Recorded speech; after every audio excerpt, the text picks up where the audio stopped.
setiap kehidupan manusia. Di dalam kelahirannya, terus kita juga masuk dalam Jumat Agung, ya, di mana kematian Tuhan Yesus Kristus, ya, begitu besar kasih Tuhan akan dunia ini kepada kita semua. Setelah dia mati di kayu salib, ya, dia menebus dosa kita. Hari ketiga dia bangkit dari antara orang mati pada hari Paskah, ya. Ini Allah menunjukkan suatu karya yang besar kepada kita, kebangkitannya dari antara orang mati. Ya. Dan pada hari ini, hari ke-40, di mana Tuhan Yesus naik ke surga kembali ke rumah Bapa. Tidak hanya sampai di situ dia naik ke surga, dah Tuhan tinggal enggak. Tapi Tuhan Yesus punya tujuan, dia menyediakan tempat bagi kita. Amin. Dari kelahirannya, kematiannya, kebangkitannya, dan sampai naik ke surga, Tuhan punya rencana di dalam kehidupan kita. Ya, dia memulihkan hati yang terluka, dia menyembuhkan yang sakit, dia memberkati kita semua. Amin. Tidak ada satupun di antara kita yang tidak diberkati Tuhan, betul, amin. Berkat tidak hanya berbicara keuangan, kesehatan itu luar biasa. Kalau kita sakit, ya, apalagi kita perlu oksigen, sedangkan kita nafas dari Tuhan itu nggak bayar, gratis. Kalau kita nafas dengan oksigen, kita harus beli oksigen berapa botol satu hari yang kita perlukan. Keselamatan, Bapak Ibu keluar dari rumah untuk pergi usaha, untuk pergi bekerja, untuk sekolah, studi, atau di dalam rumah, keselamatan. Allah selalu menjaga kita dengan selamat. Amin. Di mana iblis mencobai kita, Tuhan memberikan keselamatan. Tuhan memberikan kuasa atas kita. Roh yang ada di dalam diri kita lebih besar dari roh yang ada di bumi ini. Kita pakai dengan nama kuasa Allah. Di dalam nama Yesus, segala roh maut, roh penyakit, orang-orang jahat, kuasa-kuasa iblis, kita patahkan, kita hancurkan dalam nama Yesus. Pakai nama Allah. Bagaimana untuk kita mendapatkan semuanya itu? Pada hari ini, di mana peristiwa penting, ya, kenaikan Yesus Kristus ke surga, apa yang dilakukan orang-orang percaya mengikut Yesus? Apa yang dilakukan kita sebagai orang percaya? Apakah Bapak Ibu kesini cuman ada sesuatu hal selain beribadah? Kita orang-orang percaya, ya, kita ada di tempat ini, kita melakukan misa, yaitu beribadah kepada Tuhan, merayakan kenaikan Tuhan Yesus. Murid-murid Tuhan Yesus saja melihat, ya, menantikan kenaikan Tuhan Yesus ke surga sampai tercengang-cengang, sampai terheran-heran. Bagaimana dengan kita? Apa kita biasa-biasa saja? Coba lihat, tengok kiri kanan, mana temanmu, mana saudaramu, mana orang tuamu, mana kakakmu, mana adikmu, mana anakmu, mana mantumu, dan segala yang lain. Ya. Kita orang percaya. Bagaimana kita bisa percaya kalau kita tidak beribadah kepada Tuhan?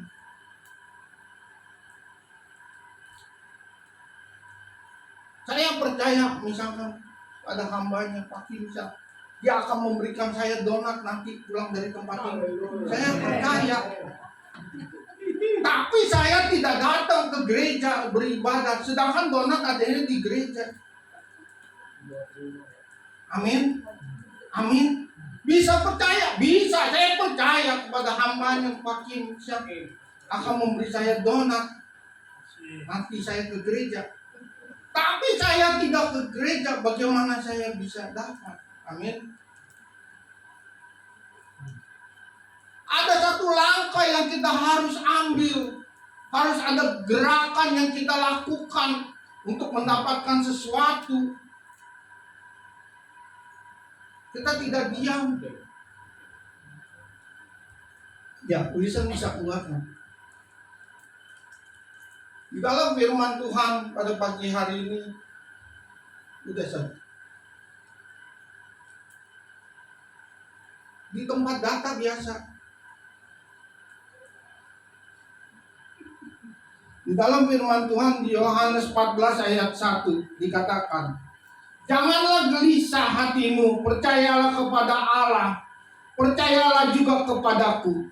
Ayat 2. Di rumah Bapa banyak tempat tinggal. Jika tidak demikian, tentunya aku mengatakan kepadamu, sebab aku pergi ke situ untuk menyediakan tempat bagimu. Jadi Allah menyediakan tempat bagi kita. Allah naik ke surga. Dia tidak begitu saja, tapi dia memikirkan kita. Ya, dia menyediakan tempat bagi kita. Selayaknya momen keagamaan, kenaikan Tuhan Yesus Kristus ke surga dirayakan oleh setiap umat Kristiani dengan mengadakan misa di gereja atau ibadah. Ibadah perayaan peristiwa kenaikan Tuhan Yesus di surga dibuat lebih meriah dengan menyanyikan pujian syukur dan memiliki makna yang berkesan antara lain. Jadi dalam ibadah hari ini, ibadah pujian penyembahan yang mempunyai makna mengucapkan syukur kepada Tuhan. Tadi Roh Kudus ya. Ya, kalau kita perhatikan itu mengenaikan ucapan syukur Roh Kudus. Ya. Kita mengucap syukur di mana Yesus lahir, di mana Yesus mati, di mana Yesus bangkit sampai Yesus naik ke surga. Kita mengucap syukur, kita punya Allah yang begitu dahsyat. Amin. Tidak ada Allah selain Dia. Jadi, apa yang kita harus lakukan? Yang pertama, mengucap syukur. Mengucap syukur. Yesus menyediakan tempat tinggal bagi kita. Kita bersyukur. Yesus naik ke surga. Dia menyediakan tempat bagi kita. Bagaimana dengan kita yang ada di bumi ini, yang masih hidup di dunia ini? Mungkin apakah kita akan meninggal? Kita meninggal sebagai orang tua terus mewariskan rumah atau mewariskan hutang. Tapi Yesus waktu mau naik ke surga, dia punya tujuan, yaitu menyediakan tempat. Waktu kita nanti dipanggil pulang, kita sudah ada rumah di surga. Amin. Yang kedua, menjadi saksi Tuhan Yesus dimanapun kita berada. Kita harus menjadi saksi. Ya. Yang ketiga, Yesus mengutus Roh Kudus untuk menjadikan penolong. Ketiga hal itu mempunyai makna dan berarti bagi kita. Selanjutnya, slide selanjutnya. Beberapa hal makna dan kenaikan Yesus ke surga. Yang pertama, yaitu mengucap syukur. Yesus menyediakan tempat tinggal bagi kita di surga. 1 Tesalonika 5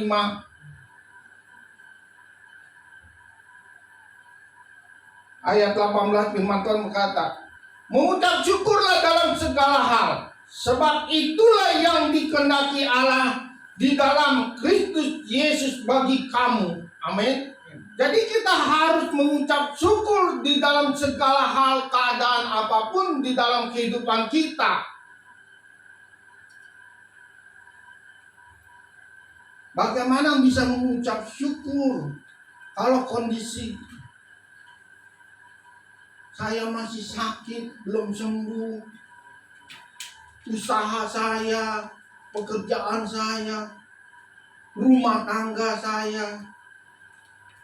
Tapi di dalam firman Tuhan di 1 Tesalonika 5 ayat 18, kita tidak melihat tulisan di situ, kita memperhatikan bagaimana keadaan saya, ya. Tapi Tuhan hanya mengajarkan mengucap syukur dalam segala hal, sebab itulah yang dikehendaki Allah di dalam Kristus Yesus bagi kamu. Jadi mengucap syukur. Ada kala ada orang yang begini, untung lu gak ketabrak. Masih kata untung. Di sini kalau firman Tuhan mengucap syukur. Mengucap syukur Tuhan. Saya lihat toko sebelah udah mulai tutup. Kontrakannya udah habis, dagangannya dia sepi. Tapi saya masih ada. Karena berkat Tuhan turun atas kita. Amin. Saya sehat karena Tuhan menyertai kita. Saya selamat, Tuhan menyertai kita. Ya, jadi jangan dipikirkan. Kalau kita memikirkan semua hal yang harus saya kerjakan, yang harus saya lakukan dan segala hal, waktu untuk Tuhan tidak ada. Sedangkan Tuhan mau kita beribadah kepada Tuhan. Kita dekat kepada Dia, berkomunikasi. Misalkan, bisa jadi contoh. Ya, kalau saya punya anak, misalkan saya punya anak saya pagi kerja pulang sampai pagi lagi, kapan saya mau berkomunikasi dengan anak? Ya, sibuk terus. Amin. Terus yang berikutnya, jadi wujudkan nyata iman kita kepada Yesus dalam segala hal. Kebaikan Allah kepada kita yang memiliki rencana yang indah pada waktunya. Jadi kita harus mengucap syukur, wujudkan. Saya mengucap syukur Tuhan. Saya ada di tempat ibadah pada pagi hari ini. Saya pulang, saya akan melakukan suatu pekerjaan kembali. Saya bersyukur. Pasti Allah memberkati saya. Amin. Ini kadang sakit sedikit, pusing, gak datang. Ini ada ini sedikit, gak datang. Amin. Saya lanjut yang kedua, menjadi saksi Yesus di mana kita pun berada, di mana kita pun berada, menjadi saksi Yesus. Di kisah 1 ayat 8 dikatakan, tetapi kamu akan menerima kuasa kalau Roh Kudus turun ke atas kamu, dan kamu akan menjadi saksiku di Yerusalem dan di seluruh Yudea dan Samaria sampai ke ujung bumi. Untuk menjadi saksi Yesus, ya, kita dikatakan tetapi kamu harus menerima kuasa. Untuk menjadi saksi Yesus, kita harus menerima kuasa kalau Roh Kudus turun ke atas kamu. Kita mau bersaksi kebaikan Tuhan Yesus di dalam kehidupan kita, ya. Kita harus menerima kuasa janji Tuhan. Saya telah sembuh dari sakit penyakit, bahwa Tuhan Yesus yang menolong saya. Amin. Saya telah diselamatkan dari mara bahaya, bencana, malapetaka oleh Tuhan Yesus. Saya percaya kalau kita menerima kuasa Roh Kudus, ya. Kalau mungkin sekarang kita ambil contoh atau gambaran, ya. Saya membutuhkan hari ini 1 liter beras, 1 liter minyak, ya, dan beberapa lauk untuk saya makan hari ini.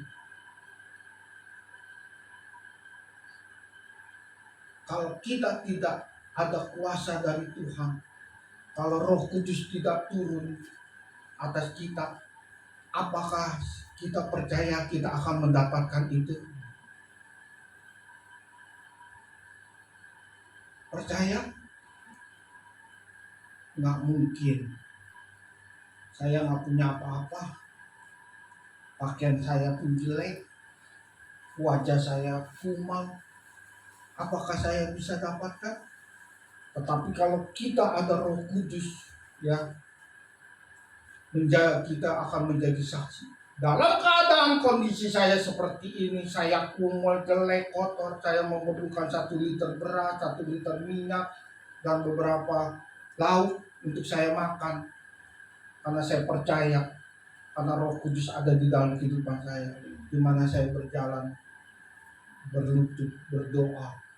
Saya percaya berkat Tuhan ada dalam kehidupan kita. Maka kita bisa menyaksikan, ya. Saya menyaksikan atas gereja Tuhan di tempat ini. So, di mana saya diutus menyampaikan berita kebenaran firman Tuhan. Yang di mana kita harus membayar kontrakan di tempat ini, tapi Allah turut bekerja. Amin. Sehingga kita boleh ada sampai hari ini. Bapak Ibu, Tuhan Yesus berkati. Amin.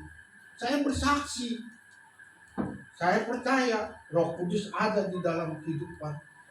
Yang ketiga, Yesus mengutus Roh Kudus. Ketika Yesus naik ke surga, namun Yesus mengutus Roh Kudus untuk tinggal bersama orang percaya, menurut kita pada kebenaran, menuntun kita pada kebenaran. Jadi waktu Yesus naik ke surga, dia sediakan tempat bagi kita. Dia tidak diam, dia tidak biarkan kita, dia sediakan tempat bagi kita. Dan yang luar biasa, Tuhan kirimkan Roh Kudus untuk menemani kita, supaya kita tidak sendiri, tidak tergeletak, tidak jatuh di dalam hidup setiap pribadi lepas pribadi. Dia memberikan Roh Kudus. Di dalam Yohanes 16 ayat 13 dikatakan, tetapi apabila ia datang, yaitu Roh kebenaran, ia akan memimpin kamu ke dalam seluruh kebenaran, sebab ia tidak akan berkata-kata dari dirinya sendiri, tetapi segala sesuatu yang didengarnya, itulah yang akan dikatakannya, dan ia akan memberikan kepadamu hal-hal yang akan datang. Jadi Roh Kudus yang berbicara kepada kita, ya, untuk orang-orang yang percaya, menuntun kita dalam jalan kebenaran. Seringkali kita jatuh karena kita tidak tahu kemana saya harus jalan, saya harus melangkah, apa yang saya harus kerjakan, apa yang saya harus lakukan. Saya nggak mampu, saya tidak punya kekuatan dan segala hal. Tetapi waktu kita ada di dalam diri kita ada Roh Kudus, Roh Kudus bilang jalan ke sana. Nanti kamu akan menemukan sesuatu, lakukan. Amin. Seringkali kita jatuh, kita punya uang, ya, kita buka usaha, nggak tanya Tuhan, apa ya Tuhan, usaha apa yang saya harus lakukan dengan adanya uang ini. Nggak tanya Tuhan, udah sewa tempat, dagang, nggak taunya nggak ada hasil. Amin. Padahal Tuhan mengutus Roh Kudus di dalam kehidupan kita. Seringkali kita tidak menanya Tuhan dengan kekuatan sendiri, pikiran hikmat sendiri, ya.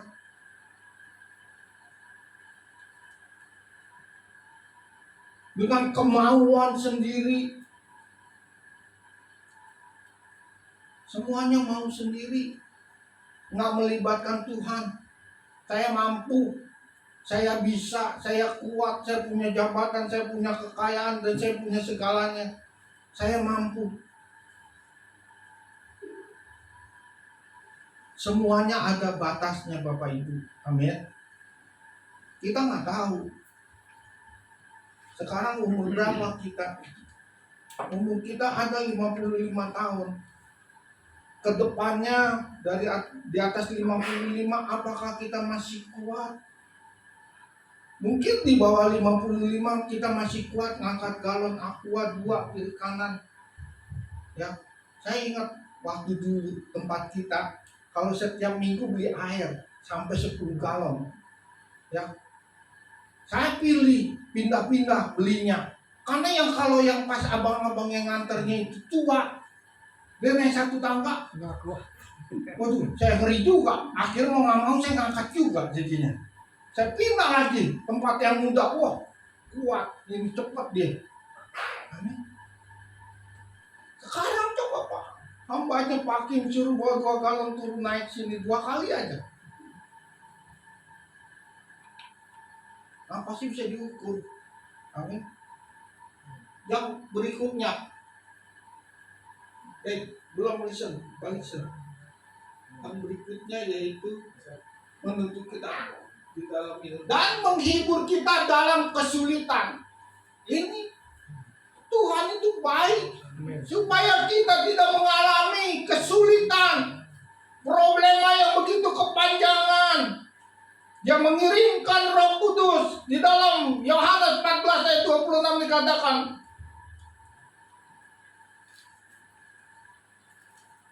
tetapi penghibur yaitu Roh Kudus yang akan diutus oleh Bapa dalam namaku. Dialah yang akan mengajar segala sesuatu kepadaku dan akan mengingatkan kamu akan semua yang telah kukatakan kepadamu. Jadi dia mengajar kita, dia mengingatkan kita segala sesuatu apa yang dikatakan Tuhan Yesus melalui firman Tuhan. Jadi semua itu diingatkan oleh Tuhan ya kepada kita.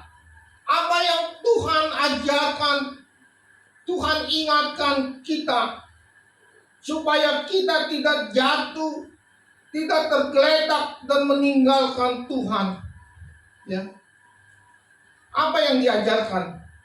Mungkin kita tanpa sadari di dalam contoh firman Tuhan di dalam Keluaran 23 ayat 25 dikatakan seperti ini. Tetapi kamu harus beribadah kepada Tuhan Allahmu, maka Ia akan memberikan roti makananmu dan air minumanmu, dan aku akan menjauhkan penyakit dari tengah-tengahmu.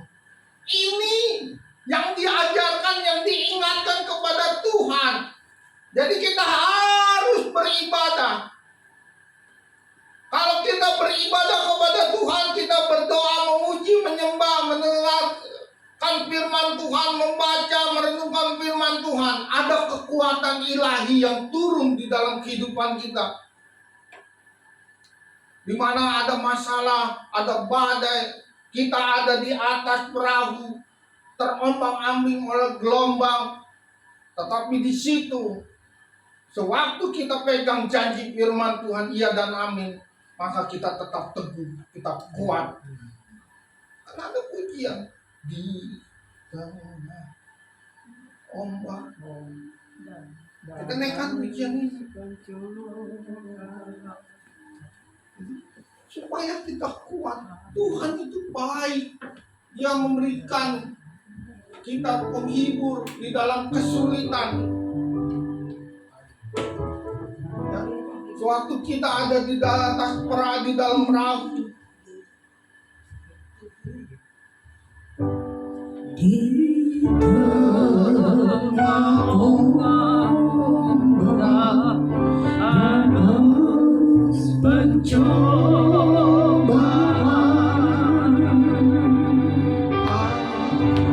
hati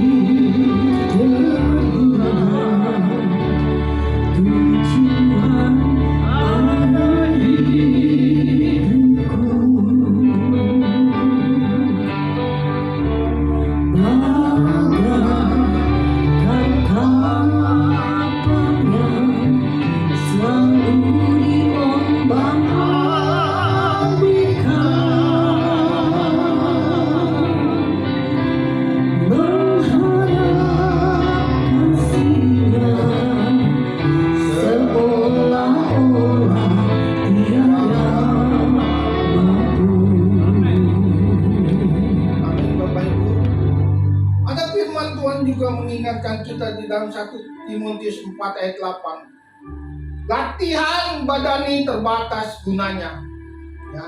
Banyak orang ya hari Minggu, ayo mari ibadah, nanti olahraga dulu sehat, biar sehat dulu.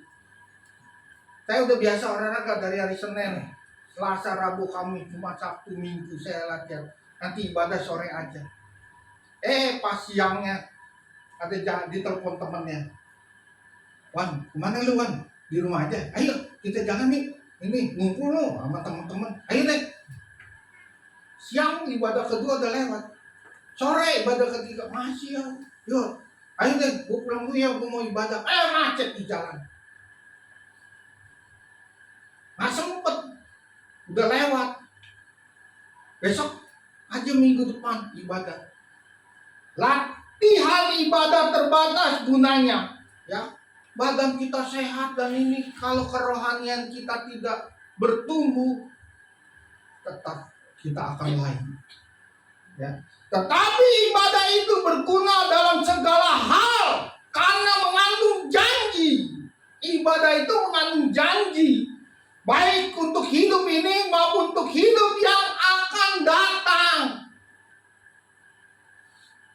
Hidup ini, waktu kita masih hidup, ya, ini janji Tuhan yang akan datang. Nanti lihat, mungkin anak kita, mungkin cucu kita, ya. Makanya Bapak Ibu kita harus perhatikan, apa yang kita tabur itu yang kita tuai. Kalau orang tua tidak beribadah kepada Tuhan, setiap minggu beribadah, datang ke gereja, jangan salahkan nanti anaknya tidak beribadah. Karena anak melihat dari orang tua. Anak yang dilahirkan itu tidak tahu kebenaran. Dia hanya melihat figur orang tuanya. Semua apa yang kita lakukan itu akan terjadi kepada anak kita. Makanya firman Tuhan ini, latihan badani terbatas gunanya, tetapi ibadah itu berguna dalam segala hal. Amin.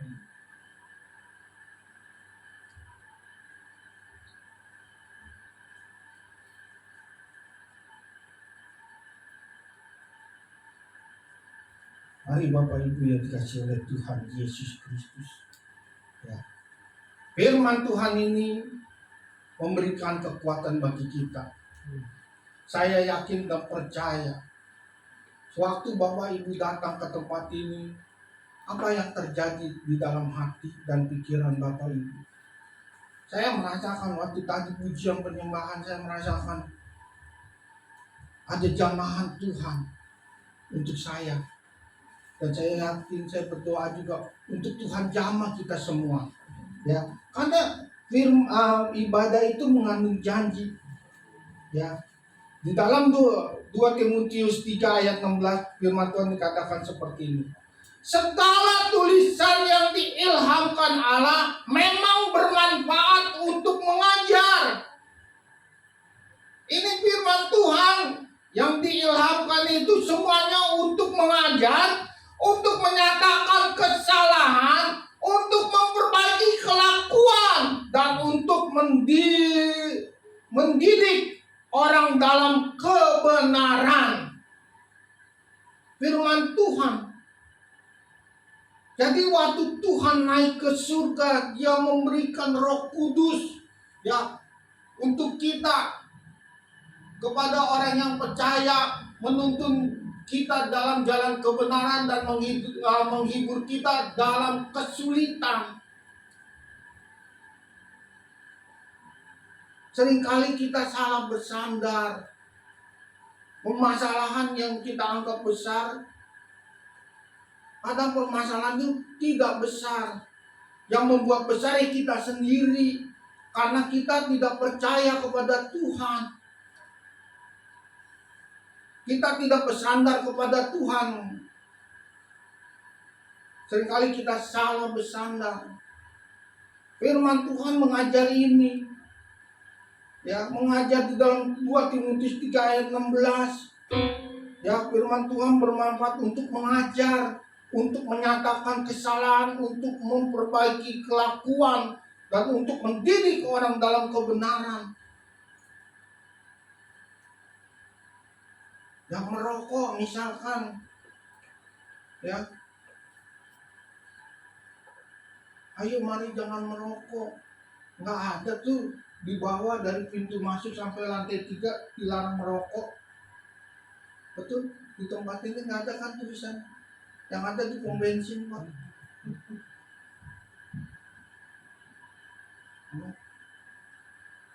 Ya, dikasih tahu, terus marah, baper dan segala hal. Emang gereja cuma di sini doang? Ya, memang betul nggak di sini aja. Ke Jakarta juga ada, ke Papua juga ada, ke Timur Timur ada. Mau kemana? Amerika ada. Di dalam 5 benua ada gereja semua. Ini firman Tuhan. Mendidik supaya kita juga mendidik anak kita. Ya. Kita sekarang udah tua, mendidik anak kita. Sebelum kita tua, kita dididik. Dididik terus turun temurun, terus begitu. Terus. Yang terakhir ada nggak bisa? Ya. Kenaikan Tuhan Yesus ke surga adalah bukti nyata bahwa Ia telah mengalahkan maut dan memberikan kemenangan bagi umat manusia yang percaya. Betul ini, ya. Jadi kenaikan Tuhan Yesus adalah bukti bahwa Tuhan Yesus telah mengalahkan maut, ya. Namun menjadi sumber pengharapan dan kekuatan bagi orang percaya untuk terus hidup dalam iman dan pelayanan. Kita harus hidup dalam iman dan percaya. Iman timbul dari pendengaran. Ya. Terus mengingat janji Tuhan untuk menyertai kita melalui Roh Kudus. Ada janji Tuhan, ya, untuk kita. Yang pertama, hidup kudus. Karena kita akan hidup bersama dengan Tuhan Yesus di surga, kita harus berusaha untuk hidup kudus dan menyenangkan hati Tuhan. Ini janji firman Tuhan. Tuhan akan menyediakan tempat bagi kita, ya. Tapi bagaimana caranya? Kita harus hidup kudus. Kalau kita tidak hidup kudus, tempatnya di neraka. Sama aja.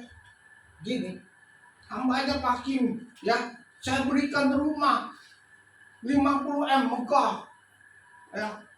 Kamar ada 5, semua AC, ruangan tamu, furniture komplit oleh kolam renang, mobil, segala apa. Ya. Tapi kalau Pak Kim hambanya jorok, kotor, diberikan nggak? Betul Bapak Ibu, betul nggak? Betul. Nanti kita harus hidup kudus. Jangan bohong. Ya.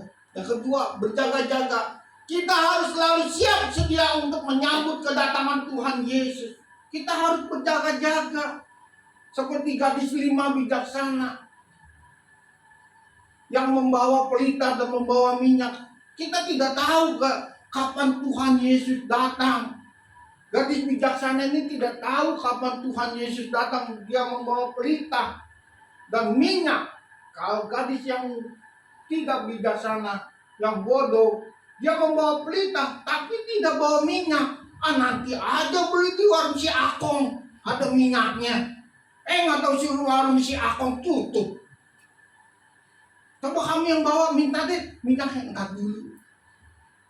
Waktu dia pergi ke warung si Akong di Pondok Ungu dari Harapan ini, ambil minyak sana. Pas balik Tuhan, ini yang bijaksana udah diangkat Tuhan. Kita harus berjaga-jaga. Kita tidak tahu kapan waktu kita dipanggil pulang. Makanya kita harus beribadah kepada Tuhan setiap saat. Doa, pujian, penyembahan. Kita tidak tahu kapan Tuhan memberkati kita. Amin. Itu yang pasti. Yang saya tahu, yang pasti yang saya tahu, Kalau kita berdoa, memuji, menyembah kepada Tuhan, kita intim dengan Tuhan, pasti berkatnya ada. Katakan amin. Pasti ada. Tinggal waktu Tuhan. Waktu Tuhan pasti. Ya. Tuhan pasti yang terbaik, walau kadang tak mudah dimengerti. Lewati cobaan, ku tetap percaya waktu Tuhan pasti yang terbaik. Kita harus seperti Ayub, hambanya yang taat dan setia, hamba yang jujur, hamba yang saleh. Di dalam firman Tuhan kita diingatkan pada pagi hari ini, Bapak Ibu yang dikasih oleh Tuhan Yesus Kristus. Yakobus 1 ayat 13 dikatakan gini, apabila seorang dicobai, janganlah ia berkata pencobaan itu datang dari Allah. Sebab Allah tidak dapat dicobai oleh yang jahat, dan ia sendiri tidak mencobai siapapun. Jadi pencobaan yang datang itu jangan bilang dari Allah. Ya, karena kita tidak membaca firman Tuhan, tidak beribadah. Kita mau mendirikan usaha dengan kekuatan sendiri, mau bekerja dengan kekuatan sendiri, dan segala hal. Ya, wah, saya gagal, ini pencobaan dari Allah. Jangan. Allah tidak pernah menyobai kita, tapi Allah mengizinkan pencobaan itu datang. Amin. Allah tidak mencobai. Ayat 14, tetapi tiap-tiap orang dicobai oleh keinginan sendiri. Keinginannya sendiri.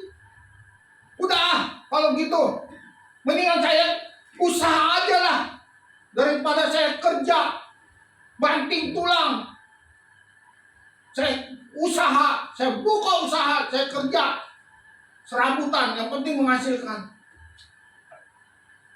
Salah. Ya, itu karena keinginan sendiri. Ya, karena ia diseret dan dipikat olehnya. Ayat 15, dan apabila keinginan itu telah dibuai dan melahirkan dosa, dan apabila dosa itu sudah matang, ia melahirkan maut. Jadi jangan menyalahkan Tuhan apa yang terjadi dalam kehidupan kita. Kalau semuanya itu telah dibuai, telah dibuai menjadi dosa. Bohong-bohong sedikit nggak apa-apa. Ya, bohong-bohong sedikit nggak apa-apa untuk kebenaran. Ya, daripada lama-lama jadi pembohong, ujung-ujungnya mau. Amin. Yang terakhir, menyelesaikan amanat agung. Kita harus menyebarkan kabar baik Injil kepada semua bangsa di dunia. Bagaimana kalau kita mau menyelesaikan amanat agung? Mengabarkan Injil ke seluruh dunia, menyaksikan kebesaran dan keagungan karya yang besar yang dilakukan Tuhan Yesus kepada umatnya yang percaya, kepada kita semua. Sedangkan kita tidak beribadah kepada Tuhan, kita tidak membaca firman Tuhan, kita tidak berdoa kepada Tuhan. Bagaimana? Hambanya Pak Kim jualan kue donat, saya belum pernah makan, dia mau beli habis mulu. Bagaimana saya mau promosikan, ya, ke tempat lain?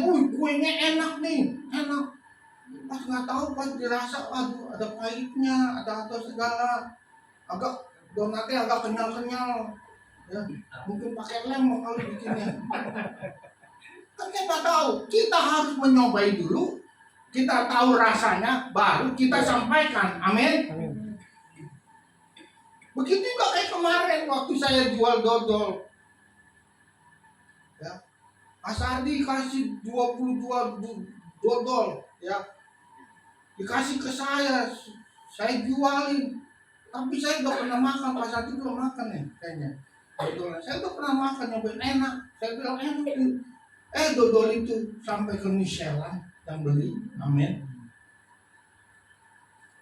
Jadi kita harus menyobai dulu. Ya, harus tahu gitu. Makanya menyelesaikan amat agung kita harus menyebarkan kabar baik. Ya. Aku diberkati sepanjang hidupku diberkati.